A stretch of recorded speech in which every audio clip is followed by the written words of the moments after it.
บายดีทุกคนทักทายสบายดีเพื่อนๆที่เข้ามาติดตามชมคลิปของเราคลิปนี้คือเก่าคือเดิมพี่น้องวันนี้มาอยู่ไห่อยู่นาเหมือนเดิมพี่น้องเอามาเลาะนาของเราเบิ่งข้าวหน้าก่อนทุกคนวันนี้ตรงนี้นี่โอ้ฝนบ่ตกลายมือเริ่มน้ำแห้งเลยทุกคนน้ำเริ่มแห้งแล้วตอนนี้เบิ่งข้าวทุกคนว่างามบ่ดีจังได๋ในมื้อนี้นั่นเองทุกคน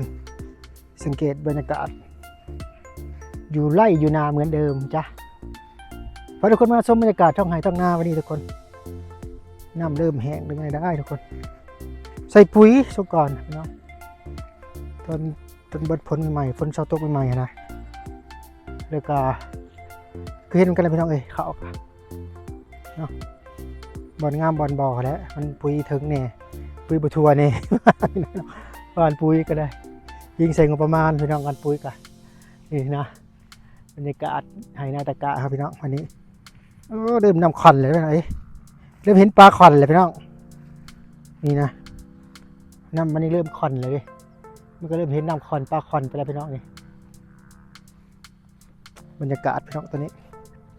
พอทุกคนมาไล่มานานแล้วไล่เลาะนานะพี่น้องนะนี่ทุกคนโอ้เนาะไปใส่ทุกคนเบิ่งกล้องหลังเอาไปดึงทุกคนเนาะนี่ทุกคนบรรยากาศจะเห็นปลาแหลนน้องดิ้งในน้ำตีงมาทุกคนจะเห็นแล้วเนาะน้ำตีงอยู่บรรยากาศอยู่หาอยู่นาของเฮาในมือนี้เองทุกคนวันนี้ก็จะในนิดหนึ่งพี่น้อง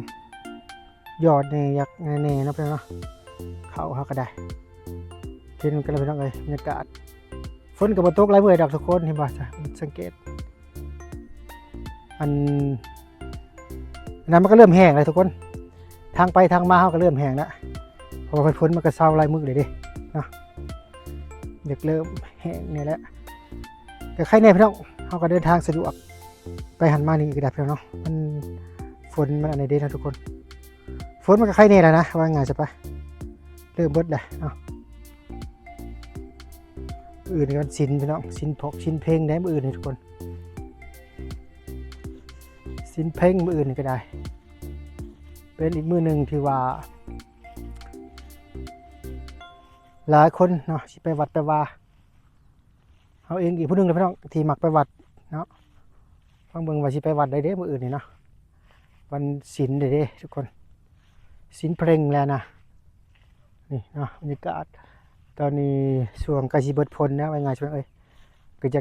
ปลายฝนได้พี่น้องเนาะสิปลายฝนแล้วพี่น้องบ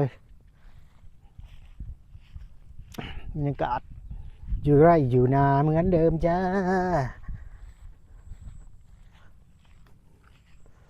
นี่ทุกคนรถเขาก็จอดทางอยู่นี่น้องฟ้าใสใจเกินร้อยล่างใหม่เลยทุกคนอาบน้ำให้เพิ่นแล้วพาเลาะลายแล้วนี่เนาะน้องฟ้าใสเขามอเตอร์ไซค์คู่ใจนั่นเองทุกคนตอนนี้จะเป็นนาข้าเจ้านี่นาเขาอยู่บางนี้เนาะท้องฟ้าว้าสดใสเลยพี่น้องนี่เปลี่ยนบรรยากาศทุกคนพาทุกคนมาเลาะตรงไหนตรงหน้านิดหนึ่งพี่น้องมันก็เป็นอันยามแรงบ้านเฮาแหละพี่น้องเมื่อวานนี้ไปเลาะอีกบ้านหนึ่งบ้านน้องวันนี้มานาทงใหญ่พี่น้องเห็นปะสุดลูกหูลูกตาแล้วพี่น้องทงใหญ่ครับก็ได้มันนั่นเดียวพี่น้องกว้างเนี่ยเบื้องหน้ากันแม่ได้ทุกคนเบื้องเทียงอยู่กันแม่นะลงไปหลุมมันอีกแต่ว่าเขาไม่ได้ไปเลาะหรือว่าสิพาทุกคนไปเลาะบ้างนะเบื้องสิพาทุกคนขี่จักรไปเลาะแล้วทุกคนเราเบื้องหันนะทุกคนเนาะน้อยนึงจังออกขี่ออกเมื่อชีถ่ายแบบเรียวๆทุกคนเบื้องได้ไปนี่ทุกคนถ่ายเรียวๆไปดูนาถนนกันพี่น้อง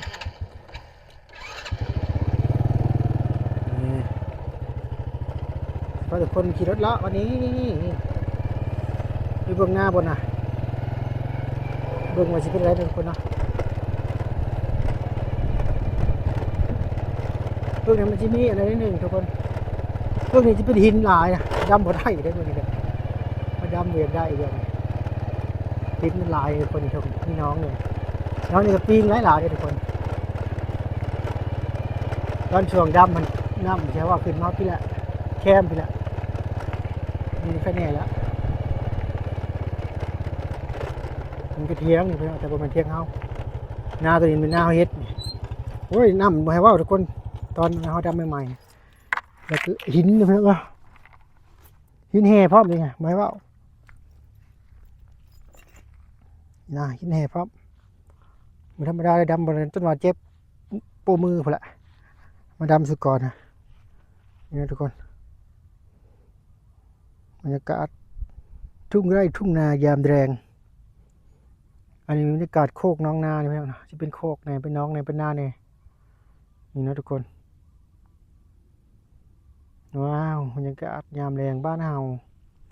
นะจ๊ะพาทุกคนชมบรรยากาศตอนนี้ทุกคนนะจ๊ะเทียงนาตัวนี้ก็เป็นเทียงนาอีกเทียงหนึ่งที่ว่ามีมีมนต์ขลังบรรยากาศในเบื้องนี้ทุกคนนาคณะเขานี่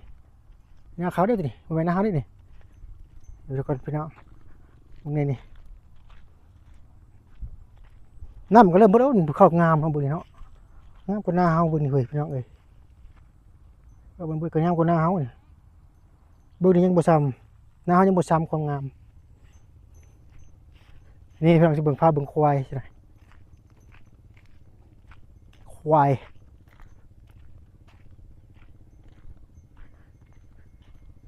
นี่ควายมาพี่น้องเขาจะไล่ควายมาละพี่น้องบ้านเฮา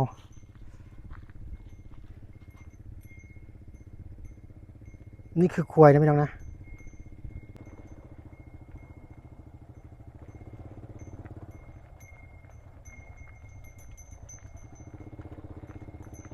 บรรยากาศแบบบ้านๆ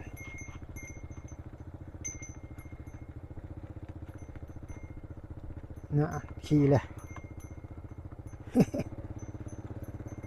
แต่เฮายังน้อยก็มาเลี้ยงควายไปที่ไหนทุกคนตอนนี้เฮาบ่มีแล้วควายเฮาสมัยตะกี้เฮาก็เคยมีควายไปน้องเลี้ยงควายขับมาก็เอาควายเขาคอกขาแรงสิประมาณนี้นะคิดเห็นบรรยากาศเก่าๆสมัยตะกี้ทุกคนแต่ว่าตอนนี้ก็เฮาบ่มีแล้วควายเฮานะงัวก็ยังบ่มีพี่น้องเอ้ยมันก็คือว่าอะไรพี่น้องเฮาบ่มีเวลาอยู่บ้านอยู่ช่องบางทีก็เดินทางไปทำงานต่างถิ่นแน่นะก็เลยว่าบ่มีแล้วควายเฮาเองก็พี่น้องเอ้ยควายพ่อควายแม่แล้วเลี้ยงตะกี้ก็มีอยู่ดอกเนาะขายไปแล้วมันเบิดก็ได้ขายควายส่งคนเรียนไปแล้ว นะทุกคนนี่นะทุกคนบรรยากาศแบบบ้านๆของเราอยู่ในนี้อยู่ในมือนี้นั่นเองทุกคนท้องไร่ท้องนาพาทุกคนมาเบิ่งไห้เบิ่งงานพี่น้องเอาบ่ยังไลฟ์มาเนาะอันสำหรับคลิปนี้ก็สิเอาสำนีพี่น้องเนาะเล็กน้อยให้แหละคลิปช่องเฮามันเป็นคลิปธรรมดาทั่วไปพี่น้องคอนเทนต์ก็บ่ปลายปานใดนี่เดี๋ยวสิไปอันถ่ายน้ำจิ้มนิดหน่อยนะพี่น้องแต่ว่าจิ้มหน่อยเพิ่นบ่สะดวกถ่ายคลิปนำมันเพิ่นอ่ามีเวียกนิดนึงเนาะก็เลยว่าบริทายในเพิ่นวันนี้เจดิสไนอะไรทุกอย่างก็ได้นะก็เลยว่ามาพาทุกคนชมบรรยากาศทุ่งไร่ทุ่งนาเหมือนเดิมวันนี้นั่นเองทุกคนนะสำหรับคลิปนี้ก็สิซับนี้ได้พี่น้องสิได้จบแล้วจบจริงๆแล้วบัดนี้พบกันใหม่คลิปหน้าพี่น้องบ๊ายบายสำบายดีว้าว